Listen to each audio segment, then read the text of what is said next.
নমস্কার, 7 নিউজ নেটওয়ার্কে আপনাদের স্বাগত। 15 বছর পর রাজ্যে ফের পালাবদল। জোড়া ফুলের বদলে বাংলায় জলজল করছে পদ্ম ফুল। আর সিপিআইএম মনে করছে এটা শুধু রাজনীতির পট পরিবর্তন নয়, বাংলার সাহিত্য, সংস্কৃতি, ইতিহাস এবং সাম্প্রদায়িকতার বিরুদ্ধে যে লড়াই বাঙালি চিরকাল লড়ে এসেছে তার ওপর আঘাত। আর সেই সামগ্রিক আঘাত থেকে বাংলাকে মুক্ত রাখার পথ খুঁজতে প্রাকৃতিক বিপর্যয়ের মধ্যে এদিন আগরপাড়া রসুনপুরে একটি অনুষ্ঠান বাড়িতে আয়োজন করা হয়েছিল দলের কর্মী, সমর্থক, দরদিদের নিয়ে একটি সাধারণ সভার। সভায় উপস্থিত ছিলেন দলের কেন্দ্রীয় কমিটির নেত্রী মীনাক্ষী মুখার্জি, কলতান দাশগুপ্ত, ঝন্টু মজুমদার, শুভব্রত চক্রবর্তী প্রমুখ নেতৃবৃন্দ। সভায় ভিড় সামাল দিতে মূল মঞ্চের বাইরে করা হয়েছিল বিকল্প ব্যবস্থা, যেখানে জায়ান্ট স্ক্রিনে বহু কর্মী, সাধারণ মানুষকে দেখা গেল দলের নেতা নেত্রীদের কথা শুনতে। কলতান দাশগুপ্ত তার বক্তব্যে তুলে ধরেন রাজ্যের সরকার বদলের পর কিভাবে বাংলার ঐতিহ্য এবং সংস্কৃতির ওপর লাগাতার কিন্তু সুচতুরভাবে আক্রমণ নামিয়ে আনছে নতুন সরকার।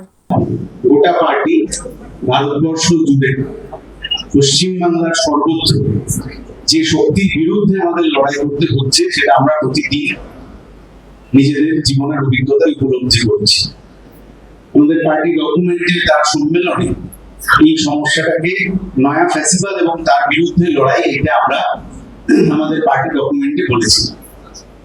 এই নয়া ফ্যাসিবাদ, সেটা আমরা যে ক্লাসিক্যাল ফ্যাসিবাদ বলতে আমরা এতদিন যা জেনে ইত্যাদি এসেছি তার থেকে খানিকটা সিলেবাস অন্যরকম।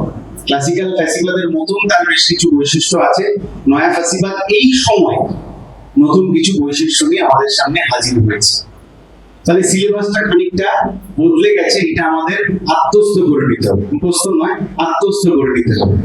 কারণ বিগত সরকারের আমলে আমাদের যে এজেন্ডা ছিল, বিগত সরকারের আমলে আমরা যা নিয়ে মূলত চর্চা করতাম, রাস্তায় মাইকে এদিকে ওদিকে বলতাম, এদের সময় এই সরকারের আমলে তার সিলেবাসটা যে বদলে যাবে সেটা আমাদের নিজেদের ভাবনার মধ্যে থাকবে। কারণ বিজেপি এমন একটি দল যার সাথে অন্য আর 5টা রাজনৈতিক দলের কোনো মিল, এটা আমাদের পার্টি কর্মসূচি ইত্যাদিতে আপনারা নিশ্চয়ই জেনেছেন।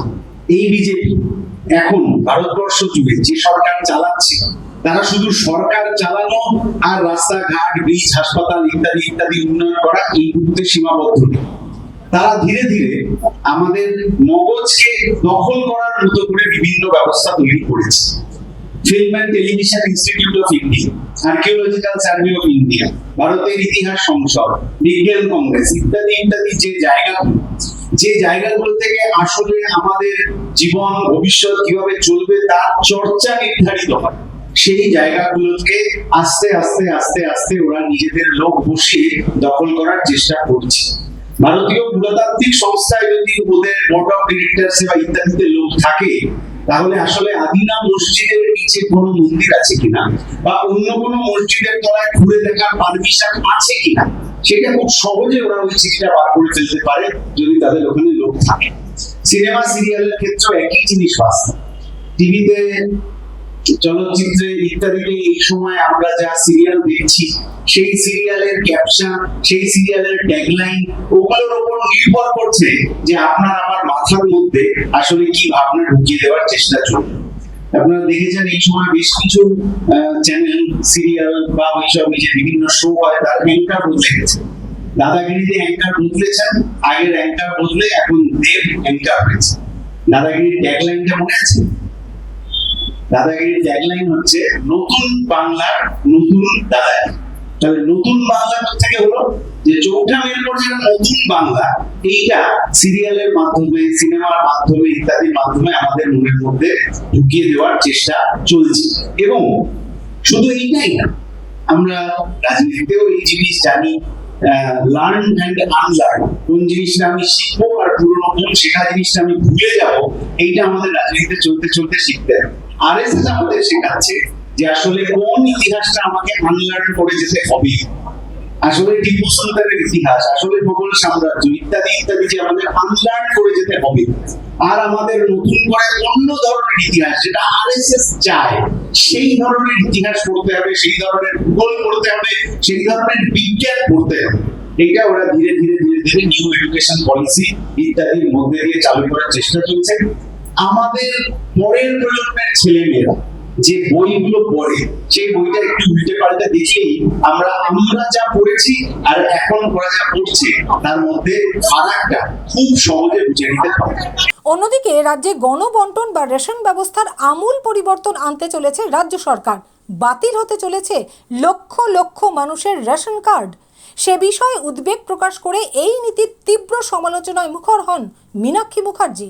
ভারতবর্ষের সরকার বহু আগে, পশ্চিমবঙ্গের সরকার বহু আগে কার কোন রেশন কার্ড হবে তার ক্রাইটেরিয়া করেছিল। বামেরা এমনি এমনি দাবি তোলেনি যে এপিএল বিপিএল ছাড়াও সবাইকে রেশন কার্ড দাও, এক রকমের রেশন কার্ড দাও, এবং সরকার কৃষকের কাছ থেকে ফসল কিনে রেশনের মাধ্যমে খাদ্য নিগম, খাদ্য সুরক্ষা আইন এবং পাবলিক ডিস্ট্রিবিউট সিস্টেমের মাধ্যমে তাদেরকে ন্যায্য মূল্যে রেশন দিক। চন্দন সেনগুপ্ত এবং শ্যামল পালের রিপোর্ট 7 এবিক নিউজ নেটওয়ার্ক। আরও বিভিন্ন খবরের আপডেট জানতে হলে অবশ্যই সাবস্ক্রাইব করুন 7 এবিক নিউজ নেটওয়ার্ক চ্যানেলটি, কারণ আপনাদের একটা সাবস্ক্রিপশন আমাদের কাছে অত্যন্ত মূল্যবান। পাশাপাশি অবশ্যই ফলো করুন আমাদের হোয়াটসঅ্যাপ চ্যানেলটিও। জয় Hind.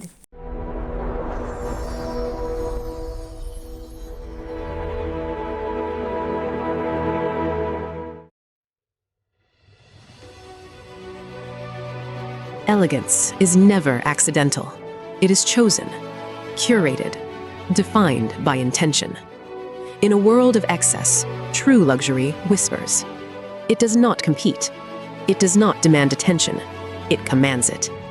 At B20s, we create more than jewelry. We shape presence. Every curve is considered, every surface refined, every detail deliberate, crafted with precision, finished with restraint, designed not to overpower, but to elevate. Because luxury is not about display, it is about distinction. The quiet confidence of gold against skin, the subtle brilliance of light catching movement, the harmony between strength and grace. This is not ornament, it is expression, not decoration, but identity, a reflection of self, unapologetic, uncompromised, timeless.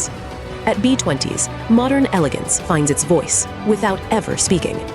This is refinement without noise, beauty without excess, luxury without effort. B20s, the premium luxury brand. Elevate your everyday.